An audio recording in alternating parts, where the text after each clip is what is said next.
Xavi আলোনসোর বিকল্প হিসেবে আগামী দিনে রিয়ালের ডাগ আউটে আসবেন কি লিওনেল স্ক্যালোনি? বিশ্বকাপের পর আগামী মৌসুম থেকে স্ক্যালোনিকেই দেখা যাবে রিয়ালের ডাগ আউটে।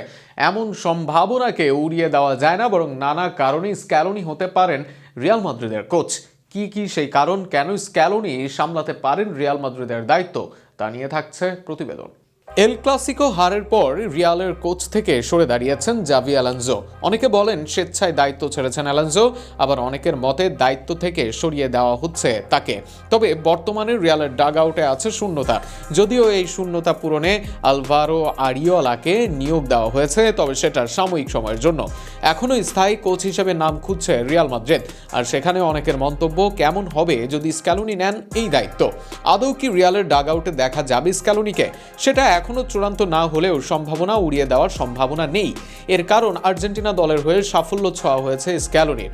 এর আগেও একবার কোচিং ছাড়ার ঘোষণা দিয়েও থেকে যান। তবে 2026 বিশ্বকাপের পর তার আর্জেন্টিনা দলে থাকার সম্ভাবনা কম। সেখানে ফলাফল যাই হোক, স্ক্যালোনি হয়তো নতুন দিকেই পা বাড়াবেন, বরং সেখানে অন্য কোথাও গিয়ে নিজেকে এক্সপ্লোর করতে চাইবেন স্ক্যালোনি। আর সেখানে বড় নাম হবে রিয়াল মাদ্রিদ। রিয়াল মাদ্রিদও স্ক্যালোনিকে পেতে চাইবে। এর পিছনে আছে 3 বড় কারণ। প্রথম কারণ স্ক্যালোনির সাফল্য। দায়িত্ব নিয়ে আর্জেন্টিনাকে শিরোপা জিতিয়েছেন 4 বার। যে আর্জেন্টিনা দল 28 বছর জেতেনি শিরোপা। বিশ্বকাপ এনে দিয়েছেন, কোপা আমেরিকায় চ্যাম্পিয়ন করেছেন দলকে 2 বার। এর বাইরে আন্তর্জাতিক মঞ্চে দলকে করেছেন র্যাঙ্কিংয়ের শীর্ষে।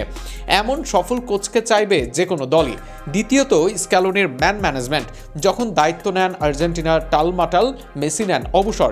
সেখান থেকে মেসিকে ফিরিয়ে এনেছেন, আবার দলকে এক সুতোয় বেঁধেছেন। যেখানে আর্জেন্টিনাকে মানসিকভাবেও শক্তিশালী করেছেন, দলের সমতা রেখেছেন। যে কারণে লাউতারো মার্টিনেজের মতো খেলোয়াড়কে বসিয়ে তরুণ আলভারেজকে খেলালেও এটা নিয়ে ছিল না আলোচনা। আর এমন একজনকেই তারকাবহুল রিয়াল মাদ্রিদ দলে চাইবে আর্জেন্টিনা দল। 3 নম্বর, স্ক্যালোনির ট্যাকটিক্স। অনেকে বলেন স্ক্যালোনি আঞ্চলত্তিকে ফলো করেন। অভিজ্ঞ এই কোচের অধীনে সফল ছিল রিয়াল মাদ্রিদ। দল বুঝে কৌশল সাজান, খেলোয়াড়দের ফ্রিডম দেওয়ার সবকিছুই আলাদা করেছে স্ক্যালোনিকে। আর এমন কোচই এই মুহূর্তে খুঁজছে রিয়াল মাদ্রিদ দল। সব মিলিয়ে স্ক্যালোনি হতে পারেন রিয়াল মাদ্রিদ দলের পছন্দ। তবে সব মিলিয়ে 2-2 4 মিলবে কিনা, ভিনি রদ্রিগোদের দায়িত্বে আসবে কিনা আর্জেন্টিনার সফল এই কোচ, এটাই দেখা যাক আগামী দিনে।